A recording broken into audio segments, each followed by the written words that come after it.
the first attempt to create a national American culture. The invention of radio, film, and television helped to spread popular entertainment and educational media across the country. But before these technologies, there were Chautauquas. In 1912, journalist French Strother wrote that Chautauquas were among the mightiest forces of popular information and diversion that operate today. Millions of people derive from them their knowledge of things above the ruck of life. Millions obtain from them the bulk of their lighter entertainment.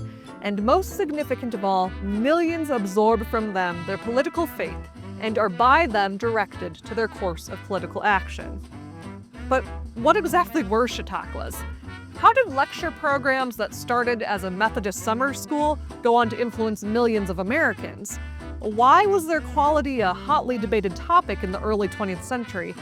And why are they virtually unheard of today? Join me in this episode of Nooks and Crannies of History to answer these questions as we explore the weird history of Chautauquas.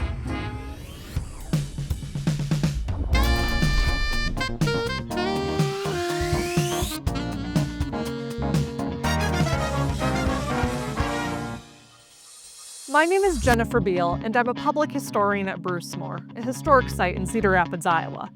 If you like hearing interesting stories from history, subscribe and ring the bell so you don't miss an episode of Nooks and Crannies of History. Chautauquas were particularly popular here in Iowa, but to understand what they were and where they came from, we'll need to look at New York State, where the original Chautauqua institution was founded. John H. Vincent and Lewis Miller kicked off the first Chautauqua Assembly in 1874. Vincent was a Methodist minister who saw a need for improved education for Sunday school teachers. He enlisted the help of Miller, a trustee of a camp on the shores of Chautauqua Lake in western New York, to help him bring his vision to life. The original program of outdoor activities and lectures fulfilled John H. Vincent's goal to provide well-rounded education to Sunday school teachers. But even at the first assembly, it was clear that the institution would grow beyond its religious roots. Hugh Orchard wrote in his 1923 book, 50 Years of Chautauqua, that in addition to the regular normal classwork, other features were introduced. Leaders in various lines of thought and research were brought into the assembly who contributed to the general educational program in such a way as to widen very early its scope beyond the original plan of its founders. Inspired by this new format of adult education, towns and cities across America began offering their own assemblies within 2 years of Vincent and Miller's original camp. While these assemblies included the original Protestant values of the Chautauqua institution, bringing in preachers and other religious speakers, they also offered lectures on topics ranging from arts and music to history and politics. In a 1928 article for the North American Review, Harry Hibschman described the variety of topics covered at Chautauquas. Many of its lectures have brought to their audiences the latest word from the special scientific fields: physicists, biologists, psychologists, and others. Explorers and travelers with words and pictures have carried their audiences to strange lands. Astronomers have projected them into the far spaces of the cosmos. Electrical engineers have answered the questions of the radio fans and explained how modern contrivances may revolutionize life even on the farm. Style experts have told the women how to dress well on a moderate income. Philosophers have expounded their philosophy and preachers theirs. Congressmen and others have talked about government and politics. And eloquent orators have moved their hearers to believe, to hope, and to dare. Every cause has had its advocate, and every alleged curse its uncompromising foe. With the rising popularity of local Chautauquas, Keith Vaughter saw an opportunity to capitalize on standardizing the programs through a circuit business model. Vaughter already had experience with booking speaking talent. He founded the Standard Lecture Bureau in Des Moines, Iowa in 1899, which provided entertainment to managers of opera houses. Vaughter later moved to Cedar Rapids, where he set up headquarters for his Circuit Chautauqua office. In partnership with the Red Path Lyceum Bureau in Chicago, Vaughter launched the first Circuit Chautauqua in 1903. Hugh Orchard described the circuit model as a practice of booking uniform programs of Chautauqua talent through consecutive dates to a considerable number of communities and supplying from a central headquarters the equipment, as well as the management of all transactions entering into the building and delivering of such Chautauquas. In the first year of operation, the standard Redpath Chautauqua circuit program lost over $7,000. Vauder adjusted the business model, making it more efficient by reducing travel time and marketing expenses, and turned the Redpath Company into the leading company for booking Chautauqua speakers and entertainment. His success popularized the standardized Chautauqua experience throughout the Midwest, but it became especially popular in Iowa. At one point, the city of Cedar Rapids capitalized on the popularity of Vauder's circuit program by putting signs at the city limits that advertised Cedar Rapids, home of Keith Vauder, founder of the Circuit Chautauqua. Circuit Chautauquas helped to ingrain the unique mix of education and entertainment as a staple of American culture in the early 20th century.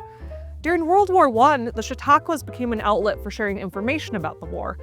The draft exemption for educators was even extended to Chautauqua lecturers and performers because their work was viewed as essential for promoting patriotic ideals. History professor Russell L. Johnson notes that Chautauqua saw its greatest success in the years 1920 to 1924, when it appeared in more cities and reached more people than ever before. This came during the post-war shift of focusing on educational lectures to including more entertainment. While Chautauquas had always included some elements of entertainment, the shift in the 1920s introduced more performances into the programs, including theater. The introduction of theater in Chautauqua, a form of entertainment that had a reputation for being moral and uplifting, helped crack away at theater's reputation as immoral.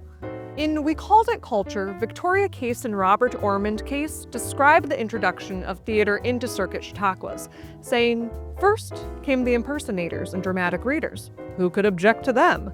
Then came lecturers reading extracts from great plays in resounding, musical, frightening voices. This was still above reproach, but with each passing season, the dramatic offerings, always reflecting an increasing public demand, came closer to crumbling the walls of prejudice. Soon, there were bits of opera and Shakespearean excerpts, and finally, without squirming, Chautauqua audiences were sitting through a real play in which up to a dozen actors appeared, and the curtain actually rose and fell between acts. These were the successive steps whereby the stage reached the Corn Belt." The increase of entertainment in Chautauquas helped to drive its popularity in the early 1920s. But Russell Johnson also argues that Chautauqua's expansion and its tilt toward entertainment carried the seeds of its demise. The decline in numbers of lecturers on the program, moreover, alienated longtime backers, the people on whom each community relied to subscribe the necessary number of season tickets to guarantee each year's program. Critics argued that Chautauquas were losing their educational value. In his novel Main Street, Sinclair Lewis described the Circuit Chautauqua as a combination of vaudeville performance, YMCA lecture, and the graduation exercises of an elocution class that brought nothing but wind and chaff and heavy laughter, the laughter of yokels at old jokes, a mirthless and primitive sound like the cries of beasts on a farm. As the Circuit Chautauquas included more entertainment on their schedules, sometimes including only one lecture in a day's program, it became more difficult to promote them as distinct from other popular entertainment of the day. The arrival of radio and talk film added to the decline of Chautauquas. With these new mediums, people could listen to educational programs and news from the comfort of their homes, or enjoy the novel entertainment of film in a comfortable theater instead of watching an act on benches in a tent. By the 1930s, many towns stopped holding Chautauquas. While a few Circuit Chautauquas continued through World War II, they were mostly extinct by the 1950s. Today, a few Chautauquas still exist, including the original institution in New York that continues to hold an annual summer program with a mix of lectures and performances. Russell Johnson described Chautauqua as one of the first attempts to deliver a truly national culture, linking rural and urban, east and west, north and south, to the masses. Its popularity raises questions of what it means to create a national culture, especially in a country as diverse as the United States. While Chautauquas certainly didn't reflect the culture of all Americans, they played an important role in bringing education and entertainment to audiences who couldn't travel to larger cities. Their influence can still be seen today in continuing education programs, TED Talks, and even YouTube videos like this one. Thank you for watching this episode of Nooks and Crannies of History. If you enjoyed it and want to hear more interesting stories from the past, like and subscribe so you don't miss another episode.